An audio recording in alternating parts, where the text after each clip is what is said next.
दास्तान इश्क की भाग 2। अब तक आपने पढ़ा, कुंवर आदित्य शगुन लेकर राधिका के घर आते हैं। राधिका शादी के लिए मना कर देती है। देवेंद्र जी तब उसे सुरेंद्र के द्वारा किए गए वादे के बारे में बताते हैं। वो फिर भी मना कर देती है। अब आगे। आदित्य देवेंद्र जी से बात करके भुवन को आवाज देता है। भुवन जी। कहें कुंवर। भुवन, राधिका ने शादी करने से मना कर दिया है। क्या? देवेंद्र जी ने उन्हें बताया नहीं? बताया। फिर? हमें नहीं पता। हम बस अपने पिता के द्वारा दिए गए वचन को निभाना चाहते हैं। उनकी आखिरी इच्छा को पूरा करना चाहते हैं। जैसा हो रहा है होने दे, बाकी हम देख लेंगे। आप 2 दिन बाद जो मुहूर्त निकला है, पंडित जी को मंदिर में ले आना। जी। और कुछ? हाँ, और उस दिन कोई मंदिर में ना हो, इस बात का ध्यान रखना। हमारे उनके घर जाने का कल इंतजाम कर दें। जी। रात को करीब 9 बजे राधिका के फोन पर कावेरी का मैसेज आया। माँ की तबीयत ठीक नहीं है, मैं उनको लेकर मामा जी के साथ जा रही हूँ, बाकी वहाँ पहुँचकर बताऊंगी। अभी थोड़ा जल्दी में हूँ, बाय। राधिका ने वही अपने बेड पर लेटे हुए मैसेज पढ़ा, बाय लिखा और फोन उल्टा करके रख दिया। राधिका, शीतल ने पुकारा। आई माँ, चलो खाना खा लो। राधिका आई और डाइनिंग टेबल पर बैठ गई। पीछे से देवेंद्र जी आए और उसके सर पर हाथ फेरते हुए बोले, आप फिक्र ना करें, हमने कह दिया है कुंवर से कि आप शादी नहीं करना चाहती। राधिका ने ये सुनकर कहा और अपना खाना खाने लगी। खाना खाकर वो बोली, ताऊ जी एक बात पूछें आपसे? हाँ बिल्कुल। पापा को गोली लगी, फिर उसके बाद क्या हुआ? हम यहाँ कैसे आए? देवेंद्र जी ने राधिका को सोफे पर बैठने का इशारा किया और खुद भी वहीं सामने बैठ गए। शीतल किचन में बाकी का बचा हुआ काम करने चली गई। देवेंद्र जी ने कहा, सुरेंद्र ने अंतिम सांस ली और हम सबको छोड़कर चला गया। शीतल का रो रो कर बुरा हाल हो गया था। बहुत मुश्किल से हमने शीतल को संभाला। ठाकुर जी के साथ बचते बचते हम किसी तरह उनके गांव पहुंचे। बीच में फिर हमले में हमें अपने 2 और साथी खोने पड़े। सुरेंद्र का अंतिम संस्कार करने के बाद किसी तरह हमने और शीतल ने अपने मन को मजबूत किया। बाकी बचे हुए गांव के लोग जो हमारे साथ थे, ठाकुर जी की मदद से उनके रहने खाने का इंतजाम किया। तुम्हें हमने ठाकुर जी की पत्नी सावित्री जी के पास छोड़ दिया था। वो तुमसे बहुत प्यार करती थी। फिर थोड़ा जब सब शांत हुआ, सरकार ने भी मदद की, हम फिर से संभले। शीतल ने बीएड किया था। ठाकुर जी की मदद से और शीतल की काबिलियत से उन्हें सरकारी नौकरी यहाँ रायपुर में मिल गई। हमने धीरे धीरे गांव को दोबारा बसाया, जितने लोग बचे थे उनके साथ। इसमें ठाकुर साहब और सरकार ने बहुत मदद की। हम जब तक आप छोटी थी आपके साथ ही रहे। फिर जब सब कुछ ठीक हो गया और आप भी थोड़ी बड़ी हो गई, हम वापस से गांव गए और अपनी जमीन पर फिर से काम करवाने लगे। बाकी तो आपको अब पता ही है। अपने पिता की तरह कुंवर भी हैं, बहुत अच्छे हैं, सबका ध्यान रखने वाले, सबकी मदद करने वाले। और सावित्री आंटी, वो भी अब नहीं है। शीतल गई थी ना, याद होगा तुम्हें, जब तुम 1 हफ्ते के लिए कावेरी के घर थी? देवेंद्र जी ने कहा। हाँ, पर तब हमें ये सब नहीं पता था। चले अब सो जाएं, रात काफी हो गई है। सब अपने कमरे की तरफ चले गए। देवेंद्र जी को नींद नहीं आ रही थी। वो अपने कमरे में ही इधर उधर घूम रहे थे। तभी शीतल ने दरवाजा खटखटाते हुए कहा, हम आ जाएं? हाँ आओ। वो आप खाने के वक्त कुछ परेशान से दिखे, बस इसीलिए पूछने आए हम कि क्या बात है। देवेंद्र जी ने सांस भरी और बोला, कुंवर ने बड़े आराम से हमसे बात की और राधिका शादी नहीं करना चाहती, इस बात पर भी उन्होंने कुछ नहीं कहा। बस प्रणाम करके फोन रख दिया। उनकी ये खामोशी कहीं तूफान न बन जाए और कुछ गलत ना हो, ये ही सोच रहे हैं। कहा तो सही है आपने, कुंवर अपने पिता के द्वारा दिए गए वचन को ऐसे तो नहीं जाने देंगे। आप सो जाएं, रात बहुत हो गई है। जी। कहकर शीतल अपने कमरे की तरफ चली गई। रात गहरी होती जा रही थी, लेकिन देवेंद्र जी और शीतल की आंखों में नींद नहीं थी। दोनों ही सोच रहे थे कि भविष्य में क्या होगा। रात बीतनी थी सो बीत गई। सूरज की पहली किरण के साथ दिन निकल आया। सब अपने कामों में व्यस्त हो गए। राधिका का कॉलेज अभी शुरू नहीं हुआ था। उसने फोन करके कावेरी से बात की और फिर अपने कामों में लग गई। 2 दिन ऐसे ही निकल गए। शादी के मुहूर्त वाले दिन सुरेंद्र जी और शीतल किसी काम से बाहर निकले। राधिका घर पर ही थी। काफी देर हो गई दोनों को गए हुए सोचकर राधिका उठी और अपना फोन लेकर उसने शीतल का नंबर मिलाया। उधर से आवाज आई, फोन आउट ऑफ कवरेज है। उसने देवेंद्र जी को फोन मिलाया। उधर से देवेंद्र जी ने फोन पर कहा, हाँ लाडो बोले। ताऊ जी आप लोग अभी तक आए नहीं, क्या हुआ? और माँ का फोन नहीं लग रहा है? कुछ नहीं, हम बस आ ही रहे हैं। हो सकता है नेटवर्क ना हो इसीलिए फोन नहीं लग रहा है। ठीक है ताऊ जी, हम आपका इंतजार कर रहे हैं, आए आप। बोलकर राधिका ने फोन रख दिया। 10 मिनट के बाद डोरबेल बजी। राधिका दरवाजा खोलने के साथ ही बोलने लगी, बहुत देर कर दी आपने। आखिरी वाला शब्द बोलते ही उसकी आवाज धीमी हो गई। सामने आदित्य खड़ा था।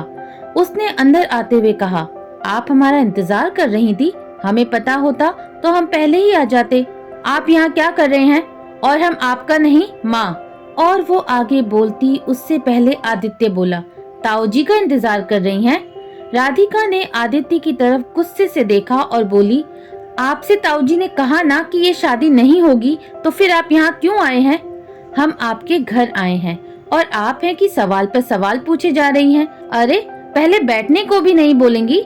नहीं, कोई बात नहीं, हम खुद ही बैठ जाते हैं, कहकर वो सोफे पर बैठ गया।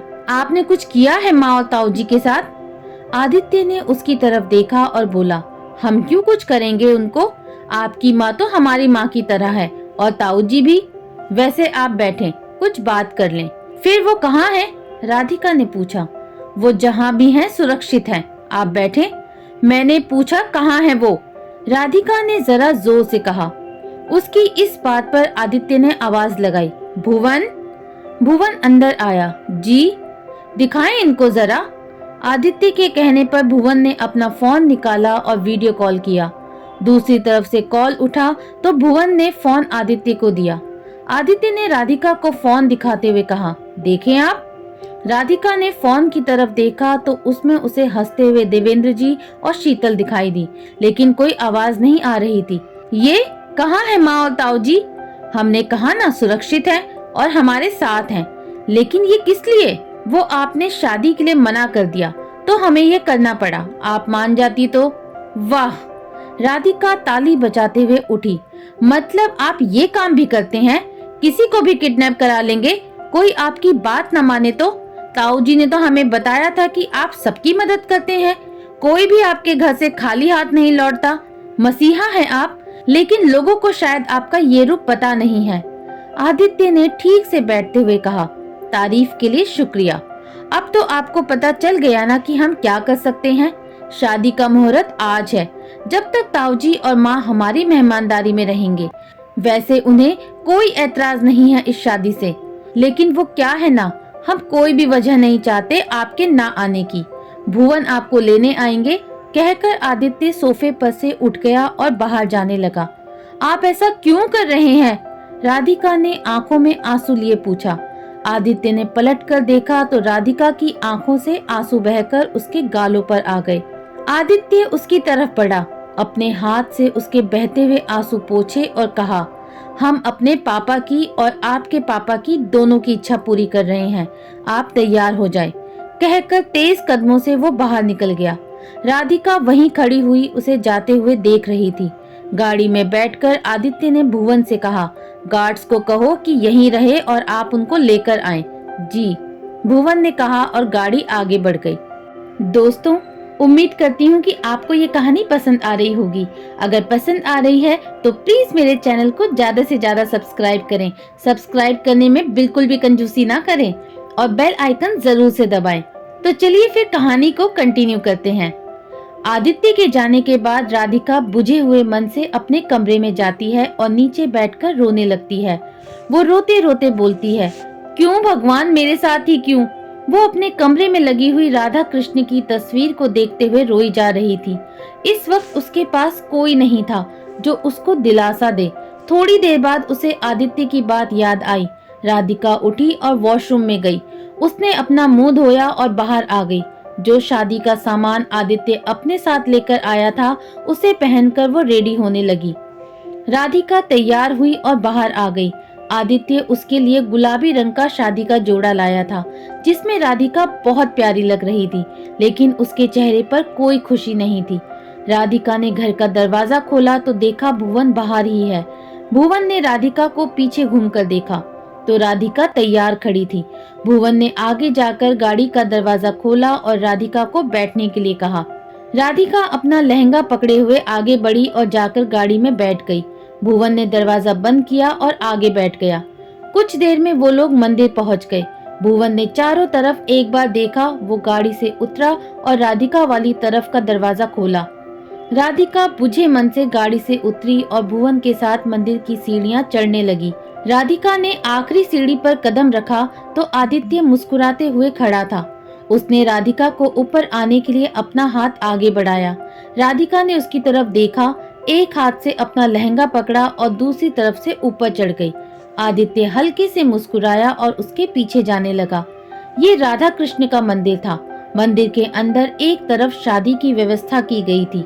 पंडित जी बैठे हुए थे और उनके सामने 2 आसन लगे हुए थे। आदित्य ने राधिका की तरफ देखा और वहां चलने का इशारा किया।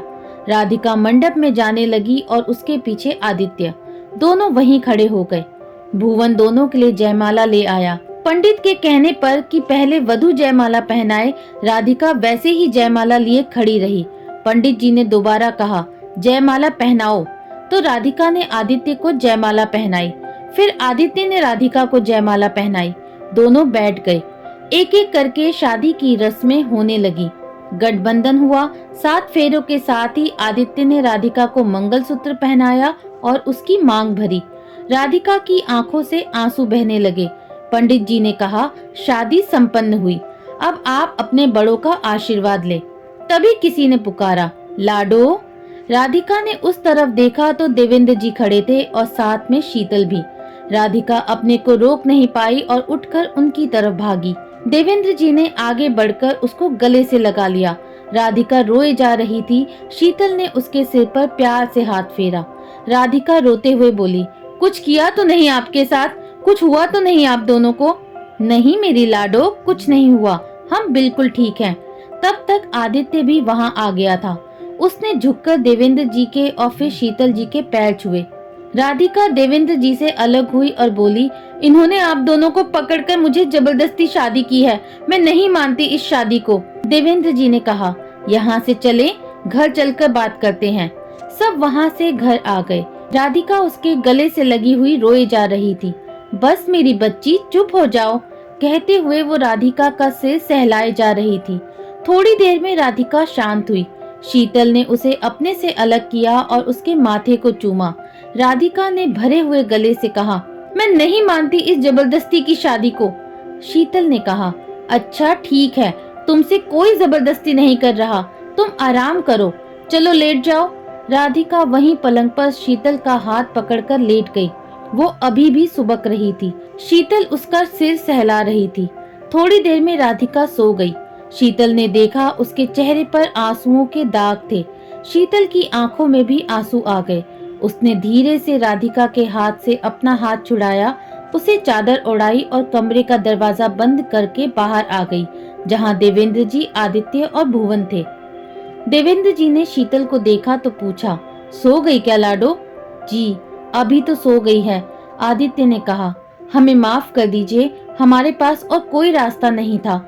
देवेंद्र जी ने आदित्य की तरफ देखा और कहा, अब शादी हो गई है और आप हमारे दामाद हैं, लेकिन राधिका इस शादी को मान नहीं रही है और हम उसके साथ जबरदस्ती नहीं करेंगे। इसके लिए आप हमें माफ करें। वो आपके साथ जाना चाहती है या नहीं, वो उसका फैसला होगा। आदित्य ने कहा, जी बिल्कुल, इस बात की आप फिक्र ना करें, हम उनके साथ अब कोई जबरदस्ती नहीं करेंगे, उनका फैसला हमें मंजूर होगा। आप आइए कुंवर, थोड़ा आराम कीजिए, हम खाना बनवाते हैं। भुवन, आप भी थोड़ा आराम कीजिए, देवेंद्र जी ने कहा और आदित्य को लेकर दूसरे कमरे में चले गए। रात के 11 बज रहे थे। शीतल ने खाना बनाया, सबने खाना खाया और कमरे में सोने चले गए। शीतल राधिका के कमरे में खाना लेकर गई तो वो अभी भी सो रही थी। शीतल ने धीरे से खाना टेबल पर रखा और राधिका के पास आकर लेट गई। राधिका ने नींद में ही शीतल को पकड़ा और सो गई। शीतल और देवेंद्र जी को सुबह जल्दी उठने की आदत थी। वो लोग अपने समय से उठ गए। थोड़ी देर में आदित्य और भुवन भी उठ गए और उनके साथ आकर बैठ गए। देवेंद्र जी ने शीतल से पूछा, राधिका उठी नहीं? शीतल ने कहा, अभी तो उठी नहीं, मैं लेकर जा रही हूँ चाय, देखती हूँ। आदित्य ने कहा, आप रहने दीजिए, मैं लेकर जाता हूँ। राधिका ने कहा, लेकिन वो आपको कुछ नहीं होगा, आप निश्चिंत रहें। आदित्य ने कहा। शीतल ने देवेंद्र जी की तरफ देखा और उन्होंने भी हाँ में अपनी गर्दन हिलाई। शीतल ने चाय आदित्य को दी और वहीं बैठ गई। आदित्य चाय लेकर राधिका के कमरे में गया, जो दूसरी तरफ मुंह करके सो रही थी। आदित्य ने उसे पुकारा, राधिका। अपना नाम सुनकर राधिका ने थोड़ी सी अपनी आंख खोली और वैसे ही घूमकर देखा। आदित्य उसे मुस्कुराते हुए देख रहा था। राधिका ने करवट ली और उसकी तरफ घूम गई। कुछ याद आते ही वो झटके से उठी। उसने अपना दुपट्टा ठीक किया और बोली, आप मेरे कमरे में क्या कर रहे हैं? चाय लेकर आए थे आपके लिए। नहीं पीनी हमको चाय, आप जाइए यहाँ से। माँ, उसने आवाज लगाई और कहते हुए अपने कमरे से बाहर निकल आई। आदित्य भी उसके पीछे पीछे चाय का कप हाथ में लिए उसके साथ बाहर आ गया। माँ, ये यहाँ क्यों है और मेरे कमरे में क्या कर रहे थे? मैंने कहा ना, मुझे ये शादी मंजूर नहीं है। तो फिर? शीतल कुछ बोलती उससे पहले आदित्य बोला, शादी तो कल हो गई। मैं नहीं मानती, आपने सुना नहीं? आपके मानने या न मानने से क्या होगा? हमने आपकी मांग में सिंदूर भरा, आपको मंगलसूत्र पहनाया, पूरे विधि विधान से हमारी शादी हुई है।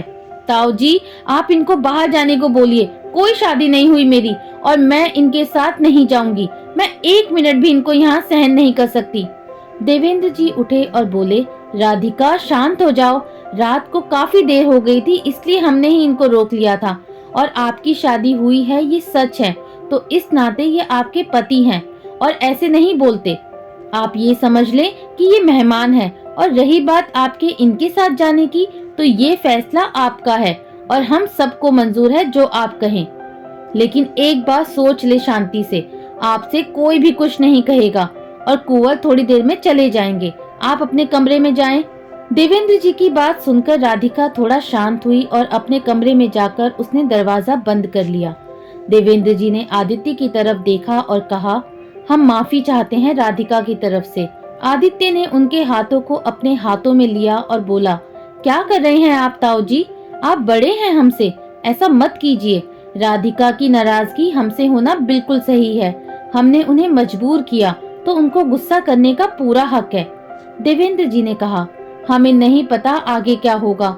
राधिका कब तक मानेगी या नहीं मानेगी, हम कुछ नहीं कह सकते। कोई बात नहीं, हम इंतजार करेंगे राधिका के मानने का। अभी हम चलते हैं। आदित्य ने हाथ जोड़े और भुवन के साथ गाड़ी में बैठकर चला गया। देवेंद्र जी और शीतल वहीं बैठ गए। शीतल ने कहा, अब क्या करे भाई साहब? देवेंद्र जी ने कहा, वक्त देना होगा, लेकिन कितना ये हमें नहीं पता। अब शादी जैसे भी हुई, लेकिन हुई है और राधिका अब कुंवर की पत्नी है। हम इस बात को झुटला तो नहीं सकते। बाकी देखते हैं आगे क्या होगा। आदित्य अच्छे हैं, ये हम जानते हैं, लेकिन उनके इस शादी करने वाले तरीके ने राधिका के मन में उनके लिए नफरत भर दी। उनकी अच्छाइयाँ देखने से पहले ही ये सब हो गया। सही कहा आपने। चले, फिलहाल तो जो होना था हो गया, आगे देखते हैं। आशा करती हूँ दोस्तों आपको कहानी का ये भाग पसंद आया होगा। अगर पसंद आया है तो मुझे कमेंट करके जरूर बताइएगा। आपके कमेंट से मुझे एक प्रोत्साहन मिलता है और आगे बढ़ने की हिम्मत भी। अगर आपको ये कहानी पसंद आई है तो इस कहानी को लाइक करें, शेयर करें और मेरे चैनल को ज्यादा से ज्यादा सब्सक्राइब करें। बहुत जल्द मिलती हूँ आपसे इस कहानी के अगले भाग में। तब तक के लिए बाय बाय।